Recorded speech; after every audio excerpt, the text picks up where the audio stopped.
Baik, bismillahirrahmanirrahim. Assalamualaikum warahmatullahi wabarakatuh.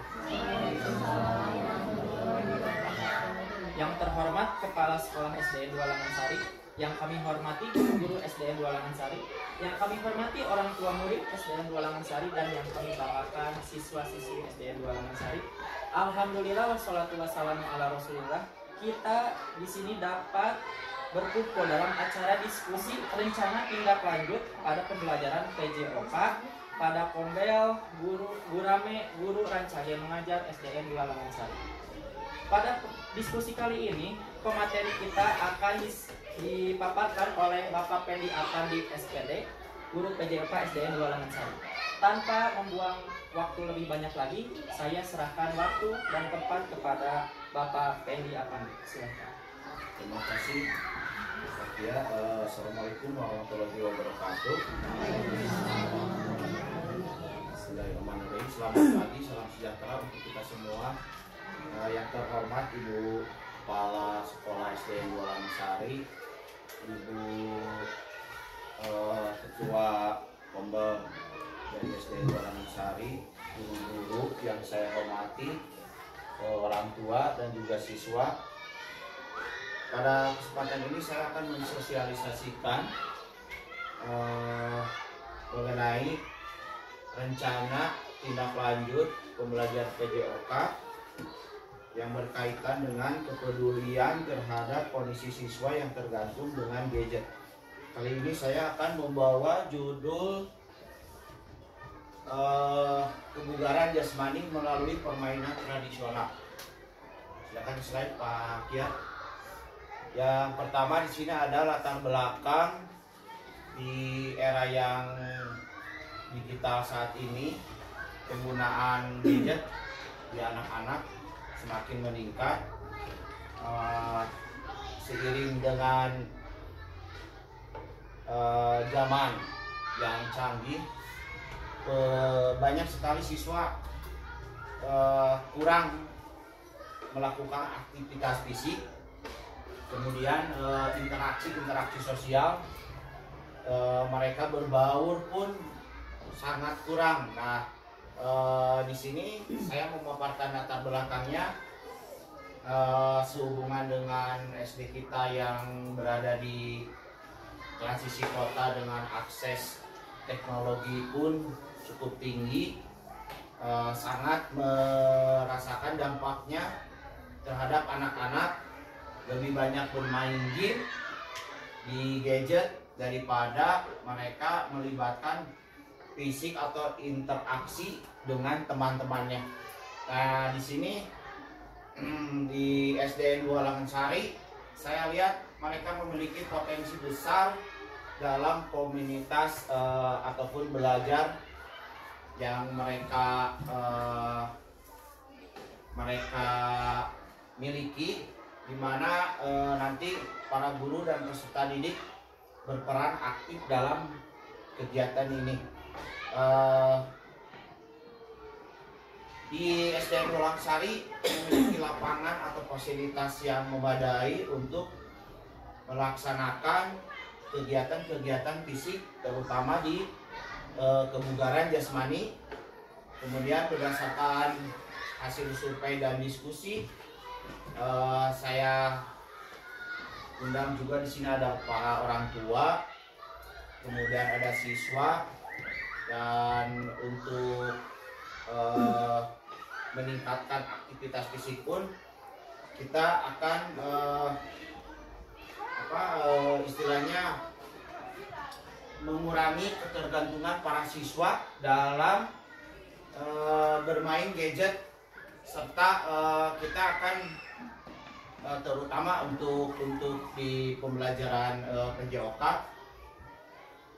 kita melestarikan permainan-permainan tradisional yang semakin hari semakin terlupakan. Mungkin untuk anak-anak di zaman sekarang itu permainan-permainan tradisional kurang memahami.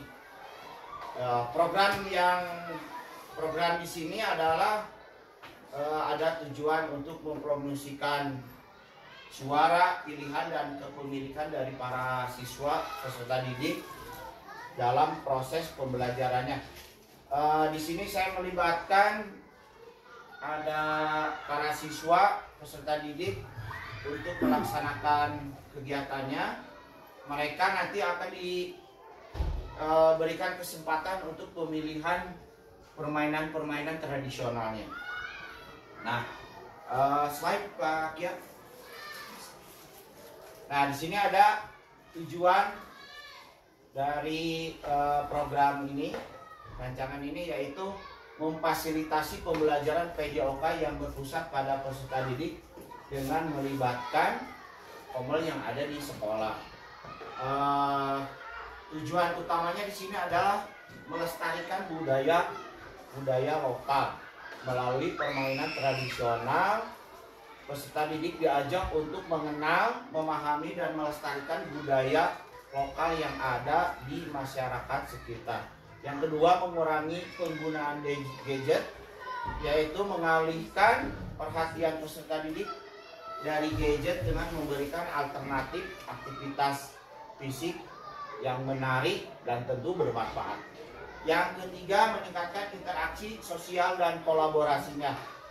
Mereka membangun kemampuan berkolaborasi dan bersosialisasi di antara peserta didik melalui permainan tradisional yang melibatkan kerjasama di antara tim. Yang keempat, mendorong keterlibatan aktif peserta didik, yaitu menguatkan suara, pilihan, dan kepemilikan peserta didik dalam program melalui diskusi dan partisipasi aktif.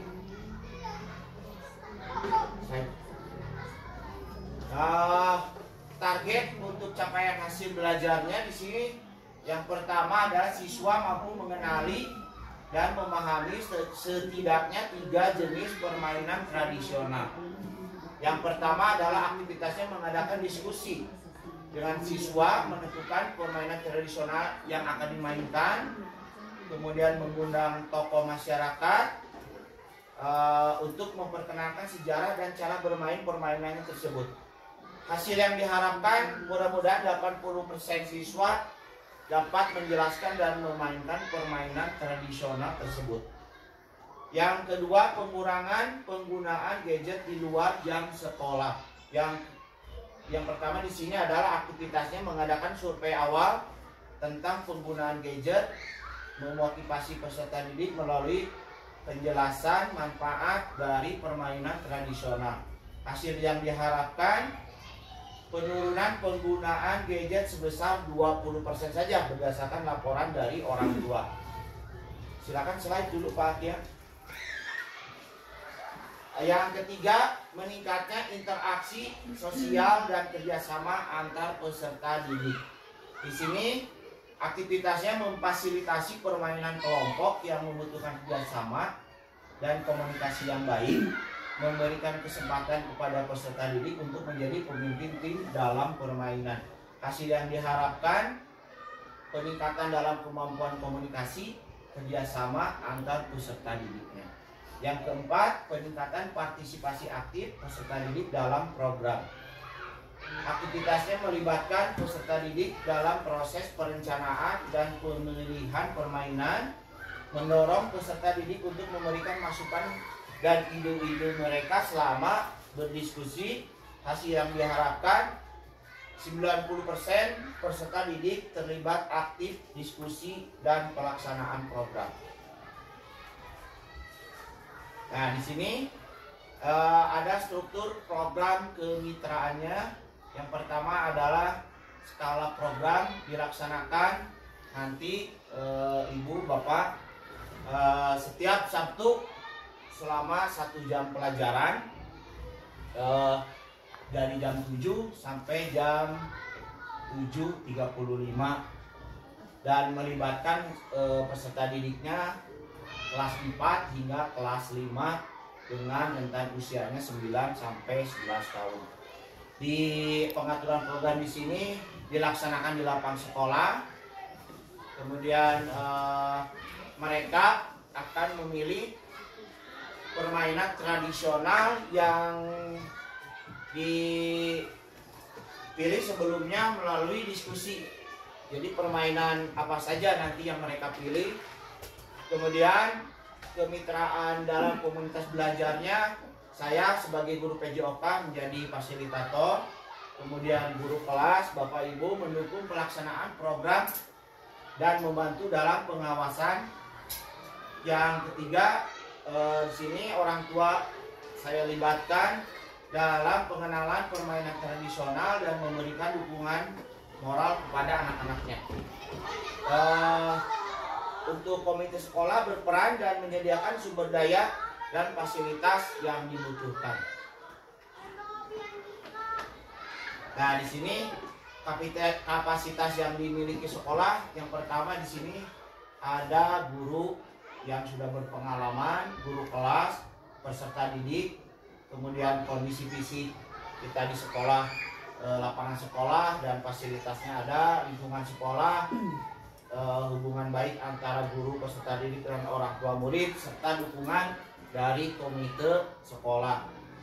Di implementasinya memanfaatkan antusias peserta didik, keterlibatan orang tua, dan pelaksanaannya, menggunakan lapangan sekolah, fasilitas yang ada untuk selalu mendukung kegiatan, melibatkan komunitas belajar dalam perencanaan dan pelaksanaan program ini ya. Aset budaya di sini keberadaan permainan tradisional yang masih dikenal oleh sebagian orang tua dan komunitas sekitar. Kemudian nanti di rencana evaluasinya peserta didik menggunakan survei dan refleksi tertulis untuk mengumpulkan segala informasi tentang pengalaman mereka dalam program yang sudah dilaksanakan. Kemudian guru PJOK saya nanti wawancara untuk mengevaluasi efektivitas programnya, dan orang tua dan survei juga untuk menilai perubahan penggunaan gadget dan partisipasi anak dalam kegiatannya. Untuk komite sekolah, feedback untuk perbaikan dan keberlanjutan program yang akan dilaksanakan. Di sini untuk alat pengumpul datanya ada survei, wawancara, dan refleksi tertulis.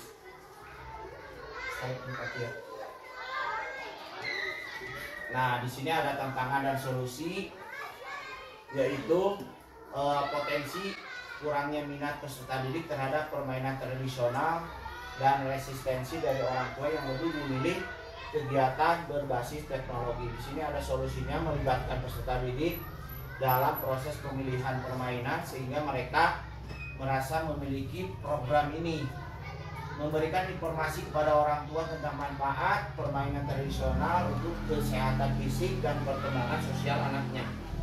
Dan tantangannya, keterlibatan waktu dan komitmen dari para guru untuk terus mendampingi kegiatan di setiap minggunya. Nah, ini tantangannya nih. Kemudian solusi untuk melakukan rotasi tugas. Nanti peran-peran guru sebagai fasilitator dan melibatkan guru yang memiliki ketertarikan khusus pada kegiatan ini untuk memberikan motivasi tambahan. Memanfaatkan komunitas orang tua untuk mendukung pelaksanaan kegiatan ini secara bergantian. Nah, terima kasih. Ini presentasi dari saya, pemaparannya. Mungkin dari Bapak Ibu ada tambahan-tambahan untuk terlaksananya program ini. Baik, terima kasih kepada Pak Pendi Apandi yang telah memaparkan materi dengan cukup baik, cukup lugas, dan cukup menambah wawasan kita semua. Untuk itu saya akan membuka sesi tanya jawab terlebih dahulu. Untuk sesi tanya jawabnya langsung tanya jawab saja, tidak ditampung pertanyaannya, dan saya buka sesi tanya jawab. Apakah ada yang ingin bertanya dari Bapak Ibu? Dari orang tua murid dulu atau dari silakan. Saya ingin memulai dulu dari orang tua murid dulu, Ibu. Karena kita mencoba melibatkan orang tua murid dalam pembelajaran kita. Baik, dengan Ibu siapa? Terima kasih untuk waktunya, Bapak moderator, juga ibu-ibu, Bapak Guru. Perkenalkan saya orang tua dari Wildan, UKY Wisma, kelas 3, nama saya Sinta. Saya ada pertanyaan Pak, tadi setelah Bapak memaparkan materi, saya tertarik.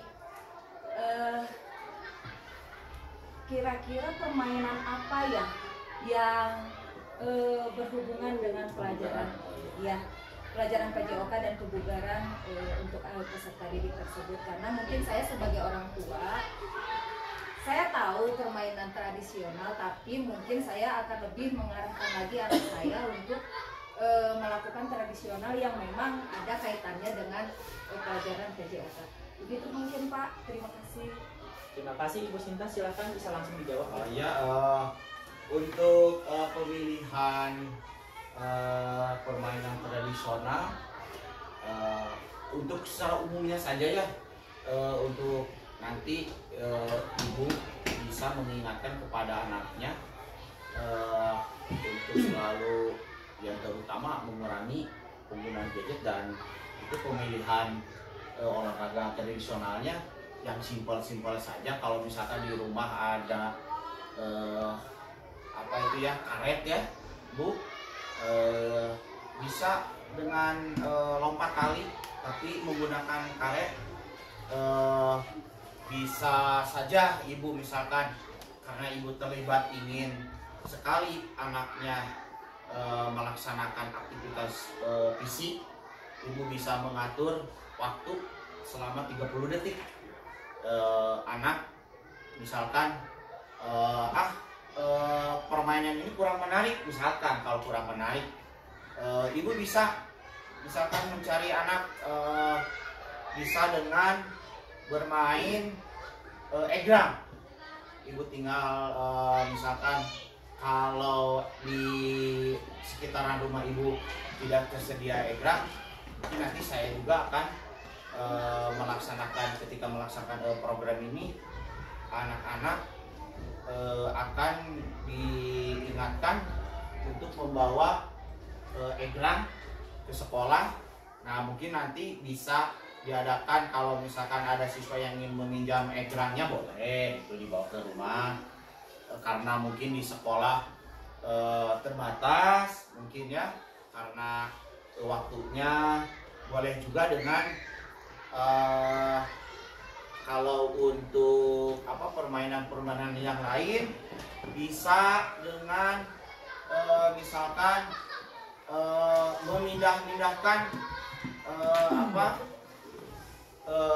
memindahkan suatu benda Bu di rumah, bisa itu juga untuk melatih kebugaran fisiknya. Memindahkan benda misalkan dari tempat satu ke tempat yang lain, itu bisa dilaksanakan. Kalau di pembelajaran PJOK di sekolah, kita selalu menggunakan bola. Kalau misalkan di rumah ibu tidak ada bola, bisa saja dengan benda-benda yang lain. Seperti itu Bu. Baik. Bagaimana Ibu Sinta, apakah sudah puas? Sudah. Sebelum saya lempar ke pertanyaan yang lain, apakah ada yang ingin menambahkan terlebih dahulu? Oh, silakan Ibu. Ya, terima kasih. Hanya menambahkan sedikit tadi ya, masalah ekrang. Masalah ekrang itu kan, namun sama orang Sulaman ke jangkungan. Emang itu agak susahnya kan, harus pakai bambu ya. Bambu, terus kadang-kadang mungkin agak sulit untuk menjelaskan bahan tersebut. Ini hanya masukan aja. Ini jadi keingat gitu. Waktu kecil itu pakai kaleng.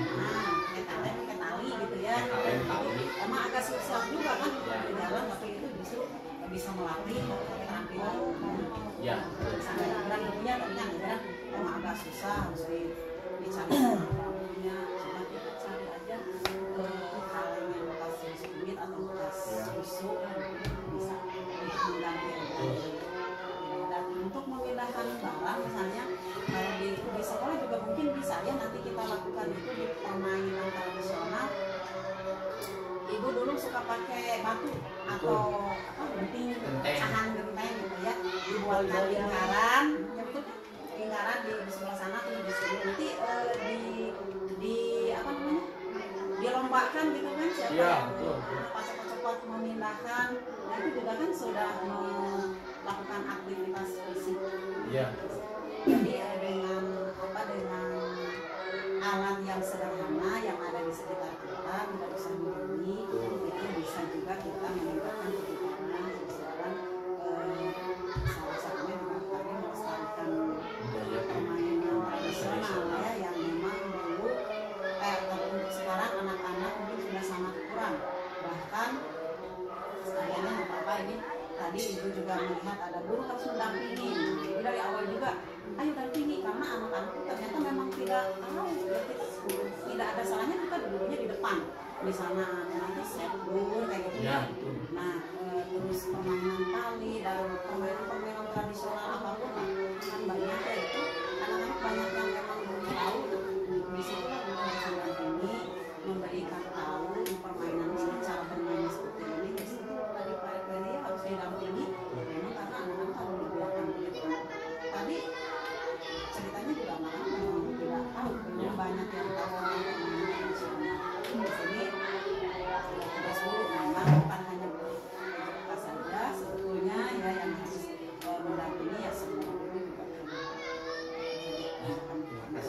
Terima kasih Ibu atas tanggapannya. Saya rasa pertanyaan pertama dicukupkan sampai di sini. Apakah ada yang ingin bertanya bagaimana?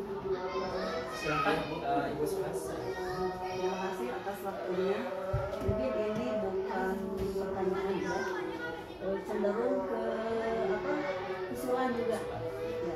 Terima kasih kepada Pak Eni yang sudah memberikan paparannya ya, dimana di sini mungkin dititik beratkan ya, bahwa si anak itu tujuannya nanti memiliki kebugaran jasmaninya, dimana kebugaran itu sendiri ya, si anak itu melakukan aktivitas fisik dimana si anak tidak mudah lelah. Kalau yang bugar ya, yang bugar itu yang kuat fisiknya, dimana ketika beraktivitas itu tidak mudah lelah. Nah jadi di kita mungkin tujuan PJOK di sini kan kebugaran jasmani itu mungkin supaya si anak itu terlatih tidak cepat lelah dengan melakukan aktivitas fisik. Nah bagus di sini dikaitkan dengan permainan tradisional. Jadi di samping tujuan dari PJOK itu sendiri anak menjadi bugar jasmaninya, juga kita bisa melestarikan budaya tradisional ya.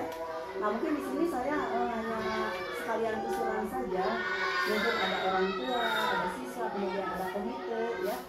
Karena setiap kita sudah menjalankan permainan tradisional K5 setiap hari Kamis, tetapi yang saya rasakan juga saya perhatikan si anak tidak terlibat semua ya. Sedangkan di dalam permainan tradisional ini diharapkan si anak itu melakukan aktivitas loncat-loncat kayak gitu ya, pokoknya lincah gitu melakukan aktivitas fisiknya ya. Jadi dimana setelah permainan tradisional ada di samping mengalihkan dari gadget juga melestarikan permainan tradisional, juga yang menjadi tujuan utama PJOK adalah meningkatkan kebugaran dari fisik anak itu sendiri. Nah bagaimana kalau misalnya kan setiap kali kita kaulinan kekurangan fasilitas alat ya, bagaimana misalnya kalau si alat-alatnya tersebut kita kerjasama dengan orang tua, misalnya dikelompokkan misalnya anak yang membuat egrang misalnya ya, dari rumahnya bawa jadi ke sekolah berapa orang misalnya ya. Jadi kita punya inventaris juga alat-alat untuk permainan tradisional. Terus siapa yang bawa karet misalnya gitu ya, terus membawa alat lainnya. Jadi kadang kita keteteran dalam biaya. Nah bagaimana kalau nantinya ke depannya untuk permainan tradisional tersebut kita kerjasama juga dengan orang tua dalam pengadaan alat-alatnya, supaya si anak kita juga bisa melakukan aktivitas semua. Soalnya yang diperhatikan setiap ini kadang ada yang diam karena nggak ada alatnya juga gitu ya. Mungkin hanya usulan itu aja. Terima kasih atas waktunya. Terima kasih Ibu atas usulannya. Bagaimana Pak Penny, ada tanggapan? Ya, saya tanggapi sedikit untuk fasilitas ya, mungkin kita akan bersosialisasi lagi nanti sama orang tua tua kemudian akan melaksanakan program itu. Nanti untuk pembagian fasilitas, pembikinan fasilitas nanti kita diskusikan kembali Ibu. Tadi juga saya menambahkan juga dari Ibu untuk permainan egrang, ya memang betul pemain egrang memang membutuhkan biaya atau pembelian seperti bambu. Nah, memang harus disiasati kita dengan seminimal mungkin, terutama yang itu betul dengan menggunakan kaleng pakai tali rapia, kemudian bisa juga dengan batok kelapa. Ya, itu batok kelapa, kalau ada batok kelapa tinggal dibolongin. Nanti itu juga untuk menghindari cedera. Kalau memakai bambu itu terkadang jari itu bisa terluka. Nah, jadi kita akan melaksanakan program itu bermainnya dengan aman-aman saja, dengan safety atau keselamatannya, dan mudah-mudahan nanti kita bisa terrealisasi dengan baik. Ya, mungkin seperti itu. Terima kasih. Apakah ada lagi pertanyaan atau usulan atau tanggapan? Silakan Ibu.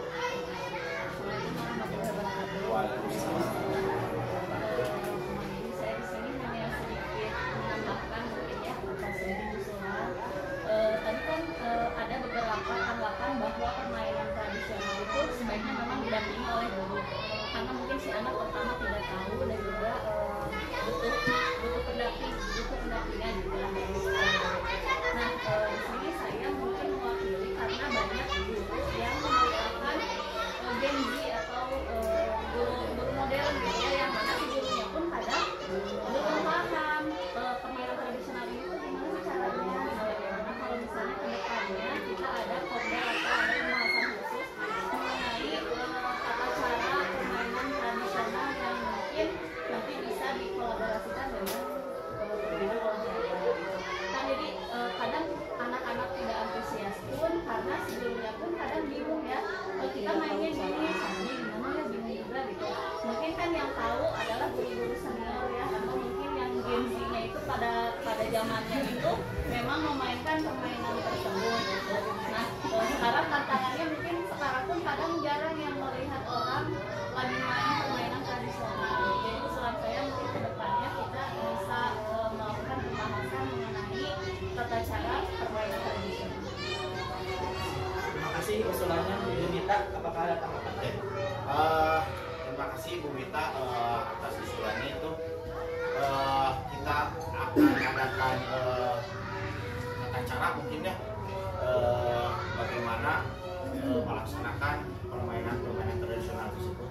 Dan memang itu ada tindak lanjutnya Bu Mita di permainan tradisional. Itu di O2SN-nya pun ada itu olahraga tradisional outland itu, yang terdiri salah satunya adalah kalau dulu tarik tambang, memakai tambang itu, kalau sekarang tuh pakai bambu. Nah, itu pakai bambu dengan siswanya itu yang bobot berat badannya pun ditimbang gitu. Nah, kemudian ada lagi permainan tradisionalnya seperti dalasin atau gobak sodor. Nah, itu pun bisa juga melatih kebugaran jasmaninya, karena itu anak banyak kemampuan motoriknya itu paling banyak itu di permainan gobak sodor. Ada yang menghindar ya, dan itu pun sudah masuk nggak salah ke tingkat provinsinya pun ada, itu sampai ke tingkat nasional itu pun ada. Nanti kita kembangkan beberapa permainan tradisional itu, dan itu tindak lanjut itu sebenarnya dari Pormik, dari kecamatan, tapi kecamatan terkadang untuk pemilihan atletnya pun selalu diserahkan kepada sekolah. Nah, oleh karena itu saya memaparkan yang tadi, mudah-mudahan program ini berjalan dengan baik, kemudian atletnya pun kita bisa terbentuk. Nah, itu kemudian ada lagi kalau untuk O2SN selain dari Gobak Sodor, dari Hadang, ada juga sumpitan. Nah itu membutuhkan kalau dibilang biaya yang cukup besar. Kita hanya memakai kalau untuk modifikasinya bisa memakai paralon, cuman itu ada tata caranya, peraturannya. Yang aslinya itu menggunakan gading, dan itu harganya cukup lumayan besar sih sebetulnya itu. Mungkin anak-anak kalau diarahkan ke modifikasi selain sumpitan mungkin bisa melempar bola ke sasaran, itu bisa diarahkan. Itu untuk memudahkan juga agar terlaksananya program permainan tradisional. Ya mungkin seperti itu Pak ya peminta. Kita apakah cukup puas dengan apa itu? Saudara-saudara sekalian, mohon maaf ya, kita tuh terbatas oleh waktu. Sayang sekali, padahal pertanyaan yang kita ajukan dan kita didiskusikan rasanya bisa kita kupas lagi lebih dalam, akan tetapi waktu yang terbatas memisahkan kita dalam diskusi kali ini. Baik, untuk terakhir saya ingin apresiasi kepada Bapak Penny yang telah menghadirkan kita. Terima kasih Pak Penny. Untuk kesimpulannya, saya akan bacakan, ternyata permainan tradisional itu tidak hanya sekedar kebudayaan masyarakat saja, tetapi bisa kita terapkan dalam pembelajaran PJOK yang diharapkan tujuannya bisa mengurangi penggunaan gadget dan meningkatkan interaksi. Lalu satu lagi yang saya garis bawahi yang menarik, bahwa dalam pembelajaran kali ini Pak Penny itu melibatkan keterlibatan peserta didik yang aktif, dan itu pun diharapkan peserta didik itu bisa lebih senang lagi gitu Pak Penny, karena mereka ikut terlibat juga dalam pembelajaran. Dan saya tutup mungkin tidak lengkap dengan pantun. Dengan pantun, oke. Ada perlombaan tingkat nasional. Ada medali tapi harus dipahat. Selain mengasihkan permainan tradisional, juga bisa membuat badan kita sehat. Baik, saya tutup diskusi kali ini dengan kita membaca hamdalah bersama-sama. Alhamdulillah. Dan terima kasih. Wassalamualaikum warahmatullahi wabarakatuh. Waalaikumsalam.